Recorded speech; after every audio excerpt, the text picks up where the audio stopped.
Bismillahirrahmanirrahim. Assalamualaikum warahmatullahi wabarakatuh.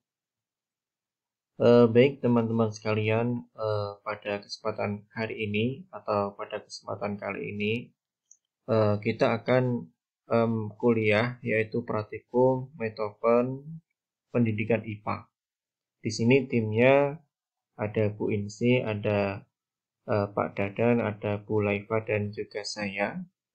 Nah, terkait dengan bagian praktikum di tahun ini yang mengampu adalah saya dan juga Bu Laifa. Sedangkan teorinya diampu oleh Bapak Dadan dan juga Ibu Insi.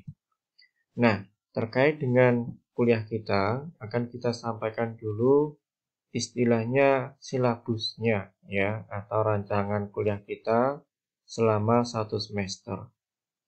Nah, untuk deskripsi mata kuliah ya, jadi mata kuliah kita ini sebenarnya dipersiapkan bagi mahasiswa atau teman-teman yang sekarang masuk di semester 6 untuk menyusun proposal penelitian pendidikan IPA. Nanti basisnya adalah bisa eksperimen atau R&D, yaitu pengembangan. Yang nanti proposal itu terdiri dari 3 bagian, yaitu pendahuluan, kajian teori, dan juga metode penelitian.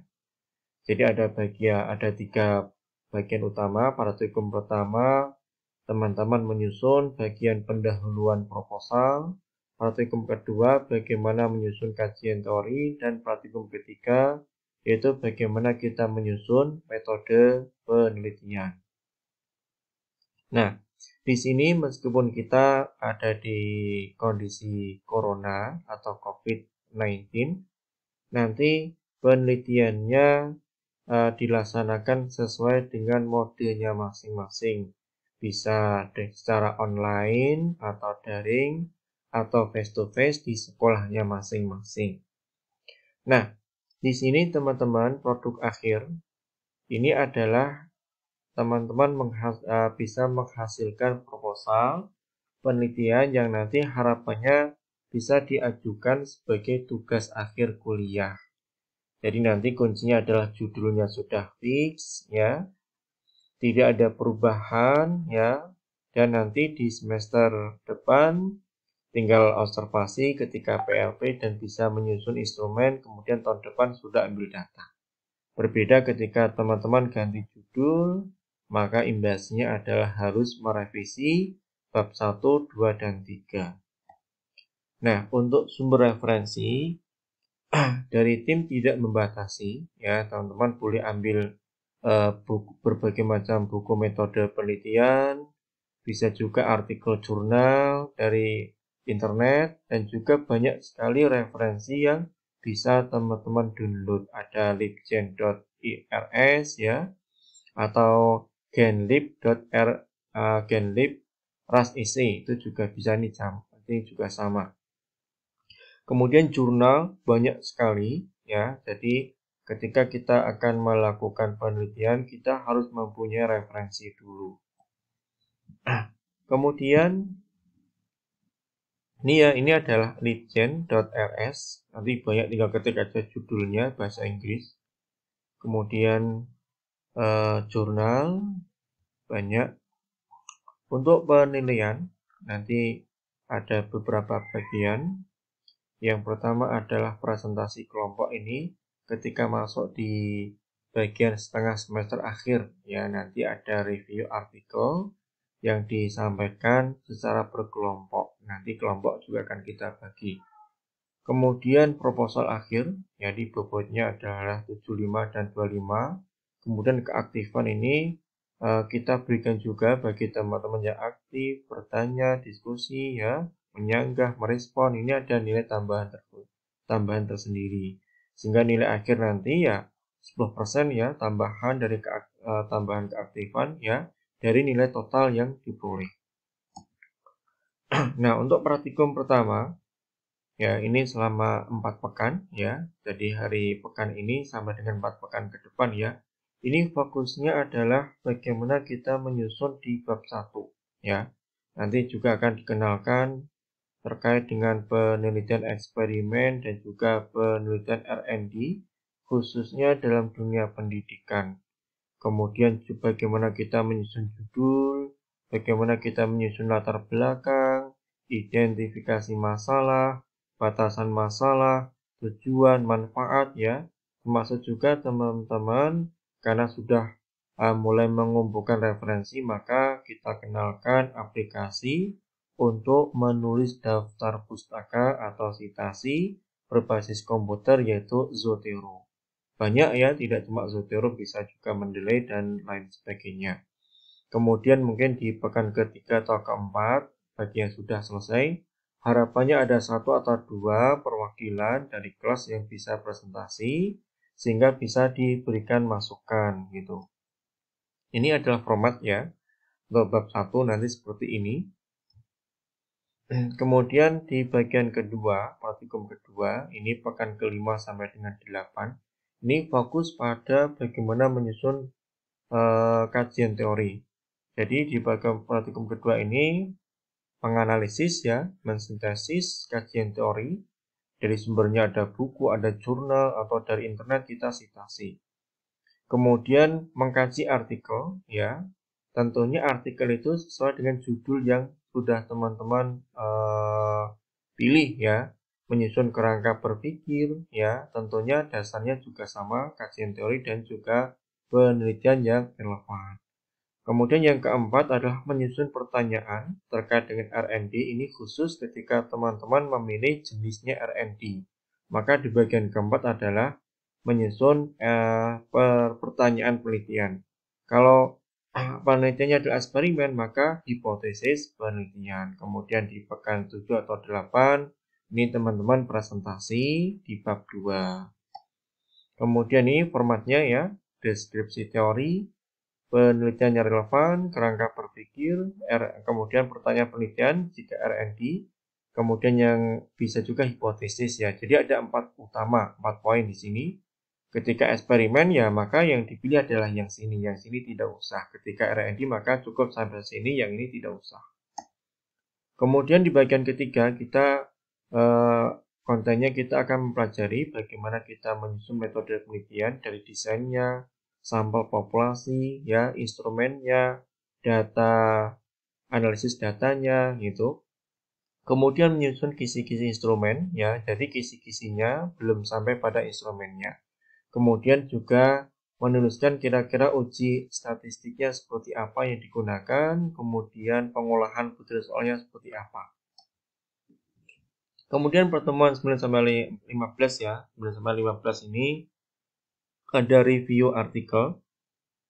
Ya, uji pertama ya kita harus tahu dulu uji prasyarat, kemudian statistik parametrik ya, dari uji T sampai uji MANOVA. Kemudian masih review artikel juga.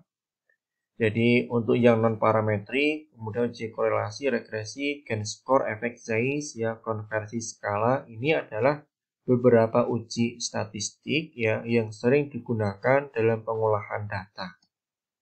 Kemudian dalam instrumen, ya ini masih pekan ke-9-15 ya, juga harus tahu bagaimana kita menganalisis validitas isi, di mana validitas itu diisi atau dinilai oleh para pakar, ya, boleh guru IPA, boleh guru pembimbing ya, atau dosen pembimbingnya. Instrumennya seperti apa, kemudian harus tahu model RAS seperti apa yang cocok untuk menganalisis butir soal yang digunakan. Ini kemudian mungkin pertemuan 14, 15, 16 ini presentasi produk ya di bab 3. Jadi pekan 9 sampai dengan 13 mungkin masih review artikel sesuai dengan nanti presentasi kelompok ya, sesuai pembagian. Kemudian setelah itu baru presentasi produk di bab 3-nya seperti apa. Nah, di sini isinya ya bab 3 itu kurang lebih ada desain ya, desain penelitian, bisa R&D, bisa eksperimen, sesuaikan dengan kondisi masing-masing, sesuai dengan judul yang diteliti ya. Kemudian definisi operasional variabel, populasi sampel, instrumennya seperti apa, termasuk teknik pengumpulan data dan juga teknik analisis data. Nah, nanti akan juga disampaikan rincian kegiatan per pekan seperti apa ya, di RPS sudah ada. Jadi kurang lebih seperti yang sudah kita sampaikan ini ya. Kemudian tips penyusun judul. Jadi untuk judul itu pertama yang perlu diperhatikan, judul itu harus memuat variabel penelitian ya. Variabel penelitiannya itu harus jelas ya, terutama variabel bebas dan terikatnya. Kemudian yang kedua, desain penelitian juga harus jelas apakah teman-teman memilih eksperimen atau memilih yang pengembangan.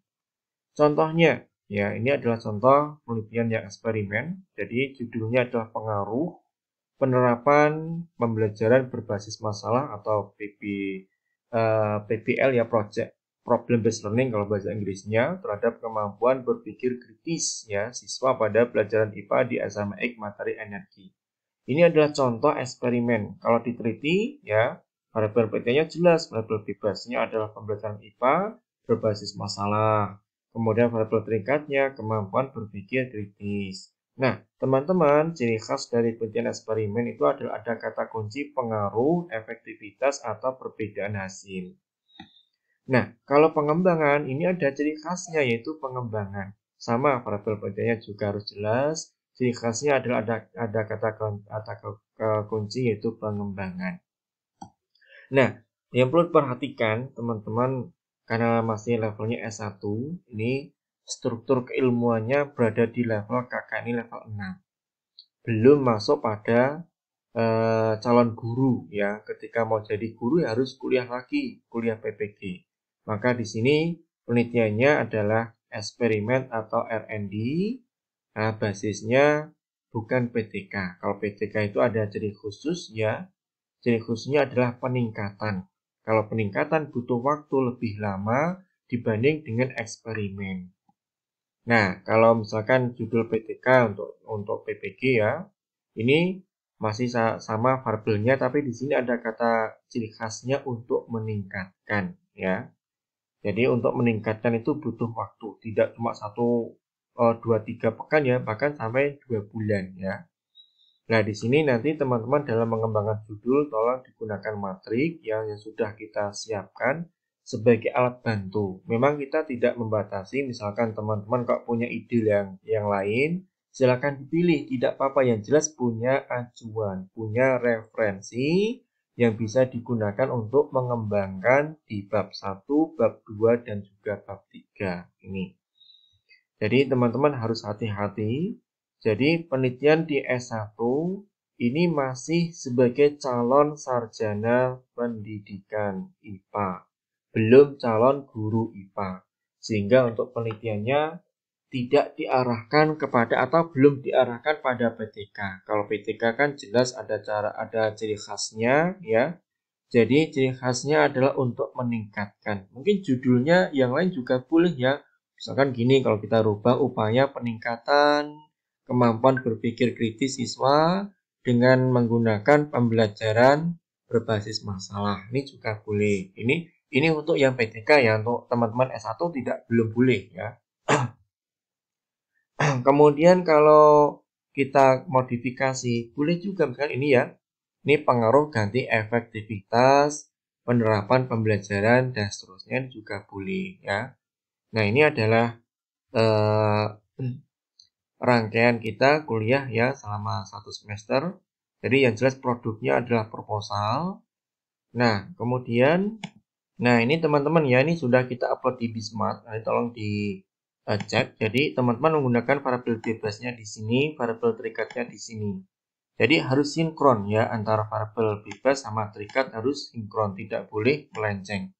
Silakan nanti ini sebagai acuan ketika mengembangkan judulnya itu. Baik, sampai sini mudah-mudahan bisa dipahami tugasnya.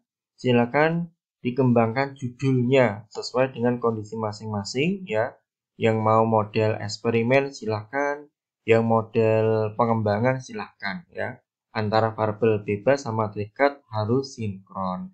Baik, ini video pertama ya, video kali ini ya terkait dengan rancangan kuliah kita dan juga bagaimana kita mengembangkan judul penelitian. Mudah-mudahan bermanfaat. Terima kasih dan wassalamualaikum warahmatullahi wabarakatuh.